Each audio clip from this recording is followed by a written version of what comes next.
ဒုတိယတစ်ခုကတော့ဗာလဲဆိုရင်မျောလင့်ခြင်းနဲ့သွားဖို့ဖြစ်တယ်ကြည့်လိုက်တော့မျောလင့်ခြင်းမရှိတော့ဘူးလားရှိပါတယ်ဘုဒ္ဓစီမှာရှိလဲခရစ်တော်စီမှာပဲရှိမျောလင့်ခြင်းကဘုဒ္ဓစီမှာပဲရှိလဲခရစ်တော်စီမှာပဲရှိတချို့အသင်းသူအသင်းသားတွေဘလောက်တောင်မျောလင့်ခြင်းအားကြီးတယ်ကျွန်တော်တို့အရှုံးပေးရနော်အမှုတော်ဆောင်တွေပြုံးဆရာတွေတောင်မှမနိုင်တဲ့နော်မျောလင့်ခြင်းမျိုးသူတို့ရှိတယ်အင်မတန်မှတိဆောက်ဆရာဖြစ်ပါတယ်ဟိုးလွယ်ကော်မြို့ကိုကျွန်တော်ရောက်သွားအဲ့ချိန်တုန်းကတယ်လီဖုန်းမပေါ်သေးဘူးတယ်လီဖုန်းပေါ်ခါစားပေါ့နော်စမတ်ဖုန်းတွေမရှိဘူးဒီပြခီးဖက်တွေပဲရှိတယ်အဲ့ခီးဖက်အလုံးတွေရလာဝယ်ပြီးတော့မှဆိုင်ဖွင့်တဲ့ကလေးတယောက်တွေ့ကျွန်တော်တွေ့တာအဖိုးကြီးရဲ့နတ်ဖန်ကြရင်ကျွန်တော်ရတဲ့တယ်လီဖုန်းဆိုင်ဖွင့်မယ်ဟာဟုတ်လားတို့လည်းအဲ့တော့တယ်လီဖုန်းမမြင်ဘူးတော့သွားကြည့်တော့သူခီးဖက်တွေကလုံးလေးတွေအညိုရောင်လေးတွေဟာချစ်စရာလေးပဲတချို့လည်းအဖြူရောင်လေးတွေအဲ့ဒါဘာလုပ်တာတော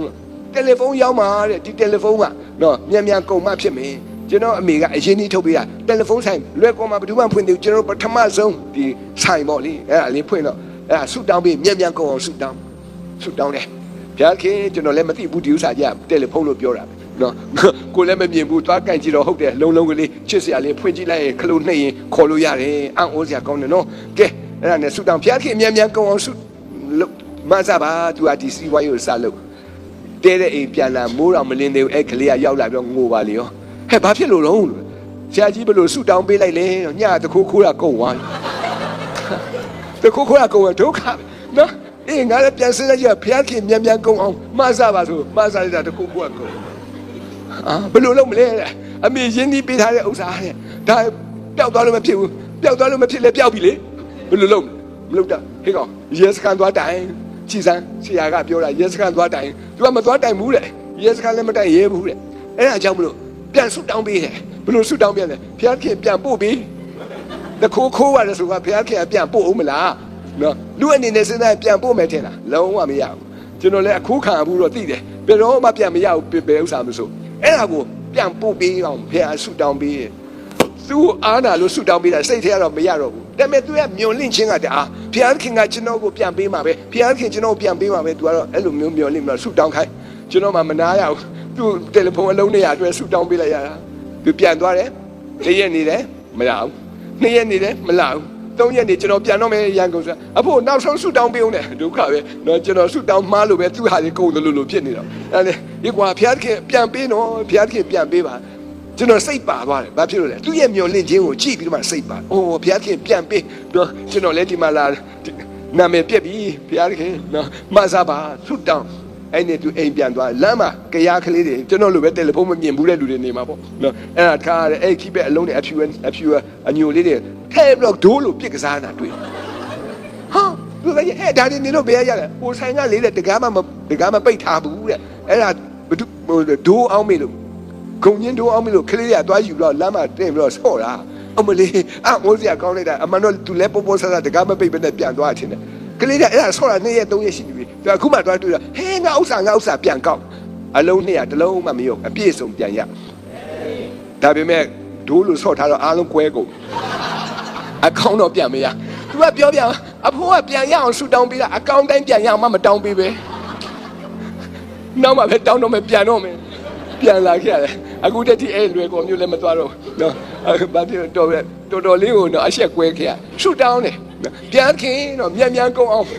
ရားခင်မဆာပါဘုရားခင်မဆာတယ်ကုန်တာပဲနော်ဘုရားခင်ပြန်ပေးပါလေအကောင့်တိုင်းပြန်ပေးပါလို့ပြောရမှာမပြောမိဘူးဒါကြောင့်ဘုရားခင်ကနော်တိကျတယ်ကျွန်တော်တို့ဘုရားခင်ကနော်စကေးကြိုက်တဲ့ဘုရားခင်ဖြစ်တယ်ဒါကြောင့်မလို့ဒီနေ့ဒုတိယကတော့မျောလင့်ခြင်းနဲ့သွားပါကိုယ့်ရဲ့မျောလင့်ခြင်းကိုလည်းအသေးချာပြောပြပါဘုရားခင်ကတတ်နိုင်တဲ့ဘုရားဖြစ်ပါတယ်နော်နောက်ဆုံးတစ်ခုကတော့ချစ်ချင်းမေတ္တာနဲ့သွားပ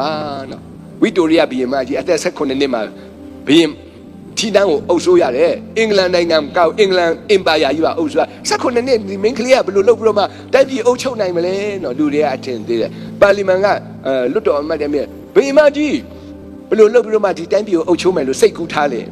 ဘုရင်မကြီးကကျမ်းစာအုပ်ကိုထောင်ပြတယ်ငါကဒီအင်ပါယာကြီးကိုနှုတ်ကပတ်တော်အားဖြင့်ချစ်ချင်းမေတ္တာအားဖြင့်အုပ်ချုပ်မယ်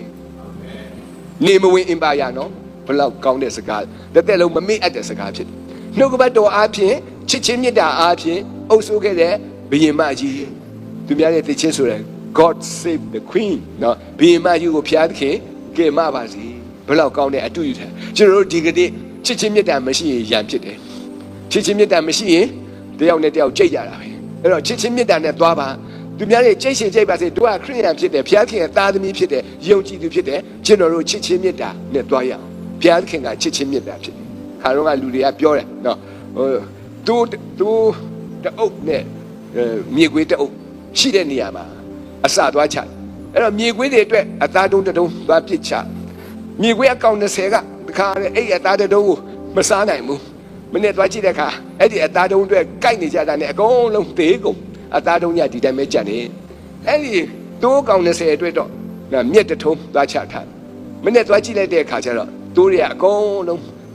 းစမြုပ်ပြန်တဲ့ဒီမြက်ကိုစားပြီးတော့အဲ့တော့ပြောချင်တဲ့အရာကတော့နော်ချစ်ချင်းမေတ္တာအရေးကြီးတဲ့အရာဖြစ်တယ်ဒါကြောင့်မေတ္တာနဲ့သွားဖို့ရန်ဖြစ်ပါတယ်ချစ်ချင်းမေတ္တာဘုရားခင်ရဲ့မေတ္တာဘယ်လောက်အံ့ဩလဲကျွန်တော်တို့အရောက်စီတိုင်းတို့ကိုနော်ဘုရားခင်ကမေတ္တာနဲ့လွှမ်းခြုံတယ်ချစ်တယ်တဲ့ခုနကတော့ကျွန်တော်တို့တီးဆိုတဲ့ဂုဏ်တော်တခြင်းဘယ်လောက်ကောင်းလဲဒီတခြင်းအတိုင်းမှာပဲဘုရားခင်ရဲ့ချစ်ချင်းမေတ္တာထိုနည်းတူတာကျွန်တော်တို့လည်းချစ်ချင်းမေတ္တာနဲ့သွားရမှာဖြစ်ပါတယ်ကျွန်တော်တကယ်ချင်းတယောက်ရှိရဲ့နယ်လီလို့ခေါ်တက္ကသိုလ်ကအတူတူငါတို့ကြောင်းနေလာကြနော်ကျွန်တော်စာရေးတော့လဲကျွန်တော်ကလောင်နာမယ်ဒီပါဒီရွေးပေးကျွန်တော်အင်မတန်မှချစ်ခင်တဲ့သူဖြစ်တယ်သူအိမ်အောင်ကြသွားတဲ့ခါသူ့ယောက်ျားကသင်္ဘောပေါ်မှာအလုပ်လုပ်ပြန်မလားနော်သူ့သားလေးဆရာဝန်နေတကလက်ဆေးကူပြန်မလားသူ့သမီးလည်းဟိုးပါလေမလေးရှားမှာသွားအိမ်အောင်ကြပြန်မလားသူကရန်ကုန်မြို့တဲ့တိုက်ခန်းမှာသူတယောက်တည်းပဲသူပြောတယ်ဘာမှအတိတ်ပဲမရှိဘူးတဲ့အိမ်အောင်ပြုတ်လာလေတဲ့နောက်ဆုံးတော့ကိုယ့်ကိုတယောက်တည်းပဲနေရတယ်တဲ့ပွားစီနဲ့ပြောသူတကယ်ရင်တယောက်ကဘယ်လိုသွားမြောက်ပေးလဲဟဲ့နေအဖော်ရအောင်ငါပေးမယ်ဆိုမှတခါတည်းခွေးလေးတကောင်ဝယ်ပြီးသူ့ကိုပေးလက်ဆောင်ပေးအဲ့ဒီခွေးလေးရောက်တဲ့နေရာစားပြီးသူမပြင်းအားတော့ဒီခွေးအင်ဂျီဝတ်ဖို့ဒီခွေးထမင်းစားဖို့ဒီခွေးဤပါဖို့ဒီခွေးကိုရေချိုးပေးဖို့အရန်အလုပ်ရှုပ်သွားအလုပ်ရှုပ်ပေးမယ်လက်သူပြောတယ်ဘာဖြစ်လဲသူအဖော်ရှိရဲ့အဲ့တော့ဒီခွေးလေးနဲ့အတူဒီခွေးနဲ့အတူသွားတနေ့ကျတော့သူကဘာပြောတကယ်ချင်းကအိမ်ကိုလာခဲ့ပါဦးဖျားရှိခိုးချင်လို့ဟုတ်ပြီရှစ်ခိုးမယ်ကျွန်တော်သွားခွေးလေးကောင်ကကျွန်တော်တွေ့ဟီးဆိုမှန်ဖြစ်တယ်အဲ့ဟဲ့နေနေခွေးကိုကြည်အောင်ငါ့ကိုကြိုက်နေဦးမယ်ဆိုသူကစိတ်ဆွဲဘာလို့ပြောလိုက်တာလဲဟင်ဘာဖြစ်လို့လဲခွေးမဟုတ်ဘူးဘေဘီအဲ့ဒါသူကဘေဘီခွေးမဟုတ်ဘူးဘေဘီဆိုကိုကဘယ်လိုပြန်ပြောမှန်းတော့မသိဘူးဘေဘီငါ့ကိုကြိုက်မယ်လို့ပြောရမလားနော်ကြည်နေတဲ့ခါကျတော့ဘေဘီတဲ့အဲ့ဒါနဲ့ခွေးမဟုတ်ဘူးနေစကားပြောကြည့်ပြောတယ်သူကဆူတောင်းမလဲခေါ်သေးတယ်ဟိုရောက်တော့တင်းအောင်ဆရာကိုသူကဥအောင်လှမ်းတုပ်တယ်နော်ဒါပေမဲ့ကိုပြောတာမှားတယ်သူ့စိတ်နှလုံးထဲမှာအဲ့ဒါခွေးမဟုတ်တော့ဘူးသူ့ရဲ့အိမ်သားဘေဘီခါရဲဆူတောင်းတဲ့အခါဘေဘီအတွက်လည်းဆူတောင်းဟုတ်ကဲ့ပါနော်အဲ့တော့သူ့ရဲ့ယောက်ျားတွေသူ့ရဲ့သားသမီးတွေအเจ้าကိုမဆူတောင်းခင်ဘေဘီဝင်ဆူတောင်းနော်ဘေဘီကျမ်းပါပါစေဘေဘီနေကောင်းပါစေပေါ့6လလောက်ကြာတော့ငိုတိုင်းနဲ့ဖုန်းဆက်တယ်ငယ်ချင်းလာခဲ့ပါဦးအိမ်သားတယောက်ဆုံးသွားတယ်နော်ပြေးသွားကြည့်ရတာသူယောက်ျားပဲတည်လားသူသားသမီးတည်လားပြေးသွားဟိုရောက်တယ်ဘယ်ဟုတ်မလဲဟိုကောင်တည်လားဘယ်လိုဖြစ်လဲဘေဘီလေးဖျားခေါ်သွားပြီအေးဖျားခေါ်သွားပြီဘေဘီဖျားခေါ်လဲခေါ်ဘယ်တတ်နိုင်နော်အဲ့လာကြည့်ပါဦးတဲ့ဆိုသွားကြည့်ရအခန်းထဲမှာပြင်ထားခေါင်းသေးသေးလေးထဲမှာအဲ့ဒီကောင်ကပက်လက်လာပက်လက်ပြီးတော့လက်ကိုလည်းသူကခြိထားခြိတော့လည်းခြိထားအပေါ်မှာပန်းကလေးလှုပ်ထားကြည့်တော့အေးနော်ကြောက်သွားတယ်ဘာဖြစ်လို့ကြောက်လဲဒီလားတင်းဦးဆရာလှုပ်တယ်ကွာလူသေးတာအများကြီးတွေ့ဘူးလေလူတွေအဲ့ပက်လက်လာနော်ရင်ပတ်မှထားမြင်ဘူးနေကြမကြောက်ဘူးဒါပေမဲ့ဒီကောင်ကြီးကြည့်တော့ကြောက်တယ်နော်မထော်မနှမ်းကြီးတာရနော်သူကကြည့်တော့အင်ဂျီတွေပါတော့ဝတ်ထားတယ်သူလည်းပဲခွေးကုတ်အင်ဂျီတွေပါနဲ့အဲ့သူပက်လက်လန်တော့သူကငိုရှုပ်နဲ့ငိုကျွန်တော်ပြနေဟာရကြောက်ဆရာကြီးတယ်ဒါပြောဘာဖြစ်လို့လဲနေဟာရငါတခါမမြင်ဘူးဒီလိုမျိုးမိုးချိုးပြင်းပဲနဲ့လုံးမိုးချိုးပြင်းမှကြောက်လို့အဲ့ဒါပြအမလေးမိုးချိုးပြင်းကောင်းတယ်တဲ့ဘာဖြစ်လို့လဲဘီဘီနဲ့ငါအခုကောင်းကင်နိုင်ငံဝင်ရမှာပေါ့သူ့နားမှာမနေရဘူးနည်းနည်းနောက်ဆုတ်ရဘာဖြစ်လဲမိုးချိုးပြင်းငါပါမှာဆိုလို့ကျွန်တော်တော့အပြစ်မခံနိုင်ဘူးလို့အဲ့ဒါနဲ့သူကငိုတယ်နော်သူဝမ်းနေတယ်ချစ်တာကိုနော်ချစ်ချင်းမြတ်တာအော်ဆရာအဲ့တော့ဘီဘီလေးကိုတဲ့ရေဝေးမှာသင်ကြုံမယ်တွားတဲ့ခါကျတော့ရေဝေးကလက်မခံဘူးတဲ့လူပဲလက်ခံတယ်ဟာငိုပြန်ရောနင်တို့ရတဲ့နင်တို့ဆရာဓမ္မတွေကမကောင်းဘူးအစင်တန်းခွဲဟိုကိုကလည်းပဲအစင်တန်းရောက်ကုန်လည်းမသိတော့ဒါပေမဲ့ကိုတင်ငယ်ချင်းကိုအရန်ချစ်ခင်တယ်လို့ဆိုတော့သူပြောလဲနားထောင်အဲ့နဲ့ပြန်လာနောက်ဆုံးအင်းစိမ်မှာပဲကူလေးလို့အဲ့အကောင်အဲ့သူဘေဘီကိုတဲ့လဲတဲ့ရောနောက်ဆုံးတော့ဘုရားရှိခိုးပေးတယ်ဟာငါမလုပ်တတ်ဘူးလို့ကြီးနဲ့ကြောက်လာတယ်သူကတော့အရန်ချစ်တဲ့အတွက်ကြောင့်ကဲပဲသူသားသမီးလို့ဖြစ်ပြီးတော့ကဲပဲသူကနော်လှုပ်ဆောင်ပြီးနောက်ဆုံးတော့ဝတ်လေးတဲ့ဒီဟာယူကိုကောင်းကြီးပေးရမှာလဲခက်နော်တချင်းဆိုပြရမှာလဲခက်အဲ့တော့လုံရင်တော့တဖြည်းဖြည်းနဲ့ကိုကတော့ခွေးဆရာဖြစ်တော့မှာပဲလူဆရာတော့ဖြစ်မှာမဟုတ်ဘူးအဲ့နဲ့သူပြောတယ်တကယ်ချင်းခွင့်လို့ ငါဒါချမ်းသာကြောင်းမှမတင်ခဲ့ရဘူးချမ်းသာကြောင်းမှလူပဲတင်ရတာနော်အဲ့ဒါမပါဘူးလို့ဆိုတာသူကစိတ်ဆိုးတာကျွန်တော်မခုံအဲ့နဲ့ကျွန်တော်လည်းကြောက်နဲ့ပြက်လာနောက်တော့သူကသူပဲတခြားဆရာတစ်ပါးခေါ်ပြီးတော့မှအဲ့ဒီဆရာတစ်ပါးလည်းဘယ်လိုဖြစ်ပြီးတော့သွားလှုပ်တာလဲကျွန်တော်လည်းမလှုပ်တတ်ဘူးနော်အေးဒီခါလဲသူထဲသူချင်းတာငိုကြွေးတယ်နော်အောင်းမေးပွဲလှုပ်တယ်ကျွန်တော်ခေါ်တယ်မအားဘူးပြောရတယ်ဘာပြောဆိုအဲ့ဒါဆက်လို့ကိုလည်းခွေးဆရာဖြစ်အေးဖော်ပြချင်တာသူရဲ့ချစ်ချင်းမြတ်တာတရိษံပဲခွေးပဲတို့တော့တကက်သားသမီးတို့အိမ်သားလို့ချစ်တာဒီနေ့ဘုရားသခင်ကကျွန်တော်တို့အဲ့လိုချစ်တာ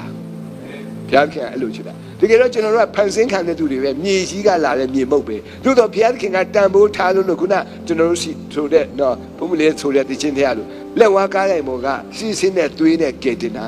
ဘလောက်ကောင်းမြတ်လဲဘုရားသခင်ကသူ့ရဲ့ချစ်ချင်းမြတ်တာကိုဖော်ပြတယ်လို့ဒီနေ့ကျွန်တော်တို့ချင်းချင်းလည်းပဲချစ်ရမှာဖြစ်တယ်ဒါကြောင့်2024ခုနှစ်မှာကျွန်တော်တို့ဒီနေ့လိုက်နာဖို့အရာအကြောင်းကမချူပဲပထမတစ်ခုကဘုရားရဲ့ကောင်းမြတ်ခြင်းကိုဝန်ခံဖို့နောက်တစ်ခုကတော့ကျွန်တော်တို့ဘုရားသခင်ကောင်းကြီးမင်္ဂလာကိုယူဖို့ဖြစ်ပါတယ်အဲ့ဒါကိုတခြားအရာနဲ့မလဲပါနဲ့2024ခုနှစ်မှာကျွန်တော်တို့ဟာစိတ်နှလုံးတကားကိုဖွင့်ဖို့လိုပါတယ်အဲ့ဒီနှလုံးသားတကားကိုဖွင့်ပြီးတဲ့အခါမှာ3မျိုးနဲ့သွားဖို့နံပါတ်1နော်ကျွန်တော်တို့ယုံကြည်ခြင်းနဲ့သွားဖို့နံပါတ်2ကတော့ကျွန်တော်တို့နော်မျှော်လင့်ခြင်းနဲ့သွားဖို့နောက်ဆုံးမှာတော့ချစ်ချင်းမေတ္တာနဲ့သွားဖို့ဖြစ်ပါတယ်ချစ်ချင်းမေတ္တာသာလျှင်အောင်နိုင်တော့အရာဖြစ်တော့ကြောင့်ဒီနေ့ကိုတော်ချစ်တဲ့ဤသူအချင်းချင်းကိုလည်းချစ်ဖို့ရန်သူကိုပင်လင်ချစ်ဖို့ရန်နော်အားပေးပါလေကြားနာတဲ့သူအရောက်စီတိုင်းပေါ်မှာဘုရားကောင်းကြီးရှိပါစေ